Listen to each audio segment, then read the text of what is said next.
What a game. El Clásico delivers.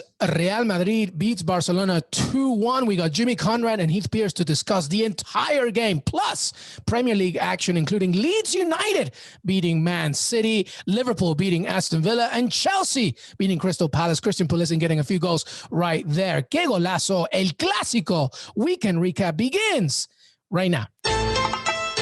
Wow.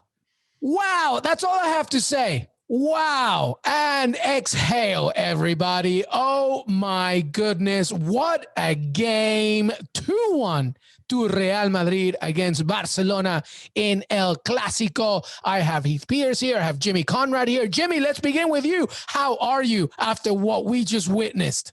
Well, I'm bowing down to your greatness because you predicted on our preview that Real Madrid were going to win 2-1. I was leaning a little bit more towards Barcelona, wearing a Madrid kit, if you guys remember.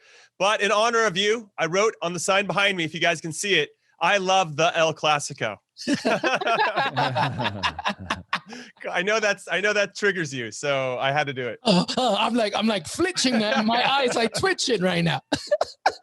Nah, man. Listen, you, my friend, can do whatever you want. But also, I really like that you brought up that, yes, I predicted Real Madrid 2-1 and with Benzema scoring, although I feel that this is my luck running out forever, Heath Pearce. This is exactly what I thought. Talk to me about this game. What emotions are you going through right now? That was insane. Yeah, before I give you on the game, it is good to see Jimmy representing Benzema with the old hand brace. I saw him show it, so I knew who he was going for in this game. And you guys are both standing with Benzema. But man, what a game! The intensity, it's always nice when you do some research on a game, and I listened to your guys' preview, and it was spot on. When that's how it plays out, right? You always go with a little bit, especially this time of year, you kind of go with a little bit of gut instinct, some research and whatever, and say, hey, this is how it's going to play out. This team's going to sit back. This team's going to have possession. And those are the sort of the characteristics of a Real Madrid and a Barcelona. But it played out exactly how you would hope. The goals, the drama, the intensity. It had that El Clasico of like, we hate each other in it. And and then you add the rain to it where now there's just like a little bit more to have to overcome, and the cold. Right when we jumped on here, they were doing a post game interview and they were talking about how cold and wet it was, that like they were shaking a little bit of that type of intensity and that type of environment. So yeah, an incredible match, and one that we now get to go and tell everybody about it who missed it and make them feel really, really bad, or they just listen to this and feel really, really good and pretend they watched it. Absolutely. It's a win-win. Jimmy, let's break down first the first half. Let's just talk about the first half for a second. All right. It began obviously at 200 miles an hour and it just didn't slow down. Real Madrid clearly were looking to press, etc. Karim Benzema in the 13th minute, Toni Kroos on the 28th. But talk to me about that first half, your impressions from that first 45. Yeah, what I saw in the first 10 minutes, and speaks to Heath's point a little bit, it was all over the place. There was no flow to the game at all. Is everybody trying to feel each other out? Where were they going to get space? How are these lineups going to work? What are the tactics for each team? But going at 200 miles an hour now, to your point, Luis, where it was just, can somebody get control of the game? Can somebody put their foot on the ball and make something happen? And then after about 10, 15 minutes, it started to slow down, and that's when Madrid got their first goal. I tweeted out that I think Barcelona's big issue is they went with three center backs. We talked before in the preview that maybe Frankie de Jong was going to slide back there, and that might have been the better option, all things considered. But he started higher up the field. They went with three center backs, and those guys got isolated. There was no protection really in front of them. So as a former center back myself, and I know Heath can talk about this as well, they got isolated in these 1v1 situations. And when you're playing against players that are faster than you, and you could probably, all those guys could raise their hand and say, yes, Vinicius Jr. is faster than I am. And Fede Valverde is very good running as well. And I thought that was a smart start by Zidane to start him over Asensio, just because they knew they were going to try to have to stifle Jordi Alba, who goes forward with so much reckless abandon. So some good moves there. But just with regard to Barcelona's back line, they didn't really know what they could do. There was no adequate pressure on the ball, so they can't hold a high line. And then if they drop off, they give Madrid way too much space to do whatever they want to do. And on the attacking side of the ball, they gave up 2 goals, by the way, by good, purposeful runs from Valverde and Vinicius Jr. And then on the attacking side, they kept going down the middle. Listen, Militao and Nacho for Madrid are not as good as Varane and Sergio Ramos. That's very clear. So you have to expose them in some ways. But if you keep going right into where they're very good, where they don't have to move, where you don't have to make them make decisions, you're never going to get anything done. I don't care if you're Leo Messi or not. They can just stack 6-7 guys in that area. But Barcelona, just out of ego, pride, stubbornness, I don't know, kept trying to go down the middle. The one time they had a good opportunity was when Messi found his best friend forever, Jordi Alba. It's like the only guy he looks to pass to, who bombs forward and finally gets something going. There was one play. But then in the second half, they took out Serginho Dest, unfortunately, because I have American pride there. And they put into a back four a little bit more. Jordi Alba's still bombing forward, still kind of a 3, but a little bit more slanted to the left. And sorry, I'm going on a rant here, but they started to really take what Madrid were giving them, which was the space out wide. And then all of a sudden, everything started to get unlocked. And of course, Madrid dropped way off and we're just inviting a ton of pressure. But that first half, I was pretty disappointed that Barcelona couldn't solve that problem in the middle of the half and why they had to wait till halftime to solve it. Yeah, and I really think, Heath, that to Jimmy's point, that's exactly what Zidane wanted. Kind of like the weather, he wanted to disrupt Barca's flow. He wanted him to make it really uncomfortable, really annoying, not allow any space. And to Valverde in the middle, to Jimmy's point, because Messi now drops deep now a lot more now. So they want to make sure that they're covering as much. Benzema's opening goal, by the way. We need a minute, a moment for that. Yeah. Just the disrespect, Karim Benzema. He'd jump in and just say how goddamn easy that was. I mean, there's just no way those professional players should give up a goal. The center back Araujo should be able to see Benzema on the cross at the same time. I know. I have 2 defenders here, but I have to just give it up. What I do want to say about Benzema is what he did there is he did such a good job of keeping the defender close to him and delaying his run. Like the defender should have stepped into that space and seen, okay, if I go, then the guy next to me has to come over, right? So if I take off, he has to see that and he has to come tuck in next to me. But he keeps the defender with him and he's pointing and like waiting as long as he can to give himself. And he still goes past the near post, really, of where you really want to be for that tap in and gets an incredible touch on it. And it's a fantastic goal. But what I want to talk about with regard to that goal in the first half, you can see how Barcelona, when they walk it up, right. And Real Madrid, we're just waiting for this, just sit back deeper and deeper. And as Jimmy mentioned, comes into the middle where we're comfortable. No problem. One turnover. You can see how Barcelona are typically good at winning that ball back, but it looked like Real Madrid had trained over and over again how to beat that press because it is a little bit of a half press. And then Barcelona got broken down on 2-3 times, getting out of those tight spaces on a turnover. And then you see what happens. They counterattack. Valverde comes up, flying up. And then Jordi Alba, do I drop? Do I go? Overcommits. And now it's a panic attack. And that's what leads to the goal. And you don't usually see that from a Barcelona because usually their overcommitment of numbers in the press gives teams, and most players in the world aren't good enough to solve that problem, right? Of like, okay, we got the ball back. We haven't had it for the last 2 minutes. What do I do? And that usually works. And that's why we're seeing more and more often in the game, these teams high pressing in these environments because you don't have enough players on the field that can go, okay, the next pass is here. Now, if it comes to me under pressure, I got to know what's next and next and next and next. And eventually ball goes long, you win it back.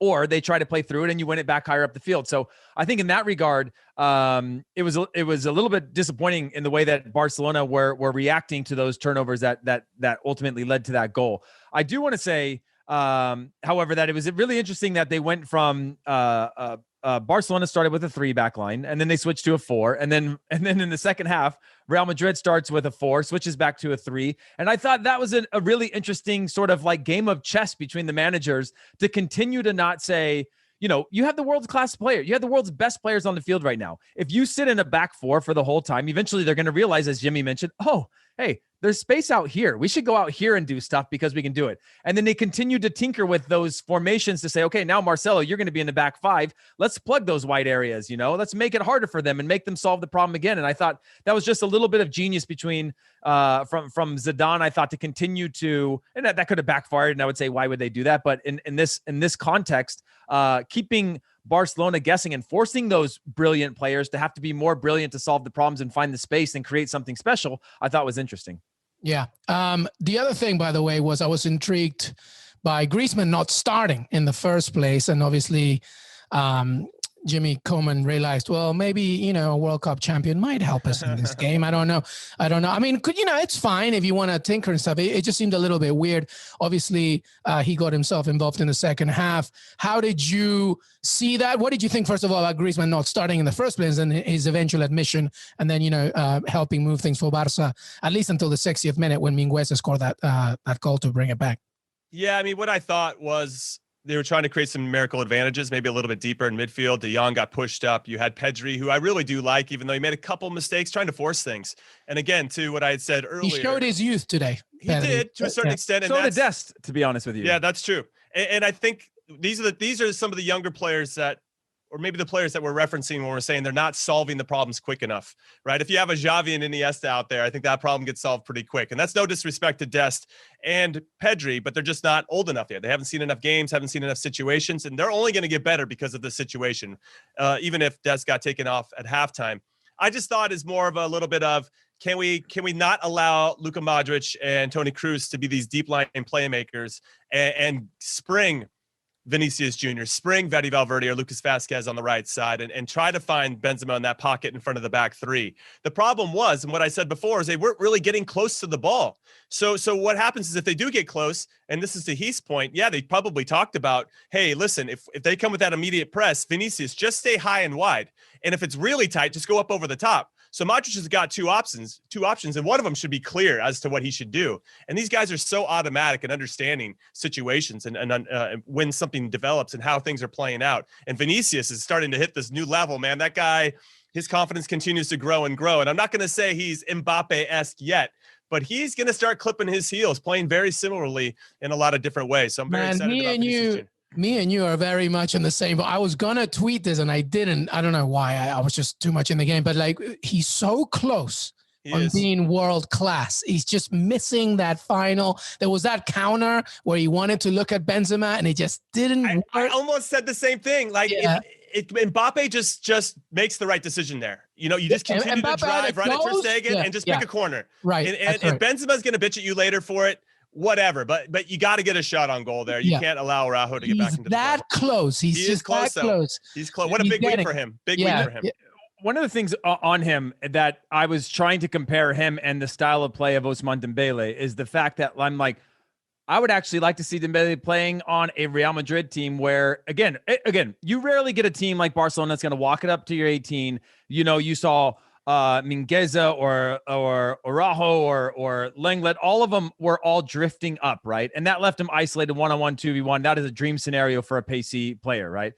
But Dembele in a flowed system, he finds it. I was watching him and just found himself in so many situations where he doesn't know, do I run straight towards the touch line? Do I cut inside? He's not like, you could see how in a wide open field in the counterattack, go, right? He's going to take off.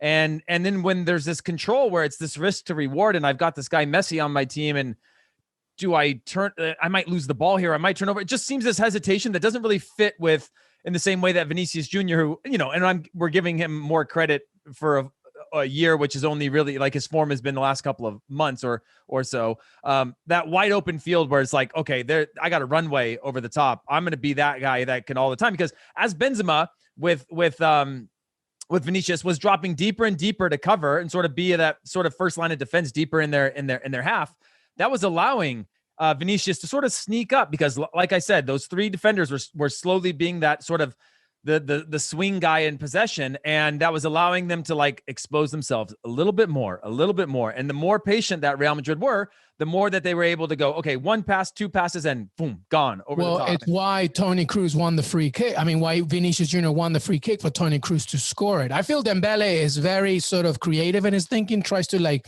almost switch play. Sometimes Vinicius Jr., it's funny. He's very direct until the very last moment when he hesitates. But his first initial movement, which won the free kick for Toni Kroos, was really good. I want to talk about one player specifically, because two defenders here. I thought Mendy was amazing. I thought Mendy, obviously nobody has a perfect game, but he did then and then some, I think, to cover as much, Jimmy. I thought he had a good game. Yeah, I thought he was very good. I thought that you're not thinking about Marcelo anymore. No. For many, many years, obviously, Marcelo was the guy in that spot, and he's become a very big defensive liability at this point. But I think people are starting to move on and really trust Mendy both from a coaching perspective, teammate perspective, and a fan perspective, that he can go out there and do the job. And you have to prove it. And the way you earn that respect is by showing up in big games. And to your point, I think he showed up in El Clasico. He's been doing it in the Champions League as well when he's there. Yeah, he's quietly putting together a very solid season and something to build off of. I do want to give a shout out because I do give him a lot of trouble here on the podcast and other platforms that I speak about. Lucas Vazquez, I thought he was very You're so mean on him. Well, I just continue to laugh at Madrid for letting Hakimi go to Inter Milan when they need that spot, or Sergio Reguilon when he left. But it's not Vazquez's fault, right? No, it's not his fault. It's not his fault. But go ahead. No, mine was a side topic. So finish your thought, and then I have. I just want to give a shout out to Vazquez. I thought he was very good today, and I thought his relationship with Valverde was excellent. Valverde didn't look sharp. Obviously, he's been out for a while, so he didn't look game fit. But his initial movement to set up Jordi Alba to bite that ended up leading to the first goal, which, Vazquez is bombing forward. There was a nice interplay and understanding and rapport between the two that I thought that Barcelona didn't solve in the first half. Second half, I thought they did a little bit better of solving that. And at that point, Madrid dropped everybody off, and we're hoping for the best with that 2-0 lead. And they almost give it away, by the way. It was almost a 2-2 draw. But they did enough. And so that's what I wanted to say. Give a shout out to Lucas Vazquez. Yeah, a crossbar in the last second as well. Crossbar hit the cross. Just crazy. Go ahead, Heath. Luis, here's my hot take on Vazquez. Okay. You and I were at a thing in New York when Real Madrid came to town. Toni Kroos, no problem. He was nice to me. We were chatting. I played with his brother. We caught up on what his brother's up to. He plays for, I don't know who he plays for now, but at the time he was playing for Union Berlin. And Lucas Vazquez was not very nice that day, and therefore I don't think I'm ever going to say something nice. At least not to me. Maybe whatever. No, I don't know. You know what's really funny, Heath? That the other way around happened to me that day. Lucas Vazquez and me were best friends, chatting along and stuff with Asensio. Toni Kroos, he was so mean to me. I was like, bruh, come on now. It's because he was with Gareth Bale, and Gareth Bale can make a funeral look apart. He's so boring sometimes. But Lucas Vazquez is a good guy. I think maybe just you're too handsome, Heath. Maybe you were too gringo. Yeah, that's what it was. Gringo. I feel like and Jimmy's been through it. Sometimes you just want to be on the level with these guys, and you don't have time to be like, hey man, I played, I was with Chicharito last week, and I was like, hey man, I played with some of the guys, and he was like, cool man, and gave me the thumbs up, and I was trying to meet him on the level, and be like, hey, we played against each other once, and I played with some of your guys on the national team, and he just gave me I was trying to hey, we're